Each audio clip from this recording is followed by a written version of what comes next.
Will was born with congenital heart defects. We waited until he was about 2 years old to do his first surgery, which was open heart.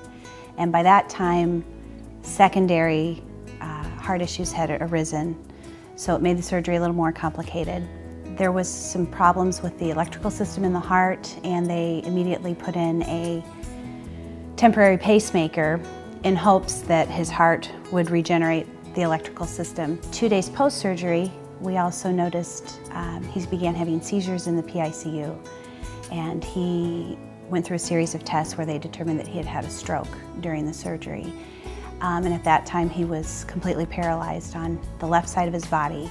So he went through months and months of, well, years actually, of therapy, regaining physical mobility to regain all the skills, which he did in time. William was born with a fairly complex heart disease, whereas both the red blood going out to his body and the blue blood going out to his lung was obstructed. So he required a surgery about 1.5 years of age. And after surgery he had two problems. One was that he had a stroke, and that's when he got introduced to our neurology department. And the second was he needed a pacemaker as a complication from the surgery. And this surgery had been done elsewhere, and we were introduced to him because we helped to follow his pacemaker. And Will's a kid from the get-go that you know he's going to be a survivor because he's got a great attitude. And one of his first questions was, "Can I run track?" And those are the kids you know are going to make it because they're going to keep on trying. We were so highly impressed. We knew we were in the right place. We knew they knew what they needed to do. We put our trust in them. And I think the thing that impressed us the most is it was never one person making all the decisions. It was always a team effort.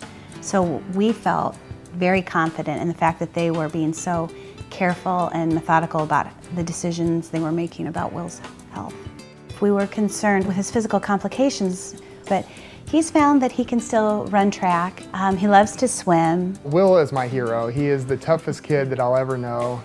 No one ever thought that he'd be where he is today based on his situation. University of Iowa Children's Hospital, in my opinion, is best in class.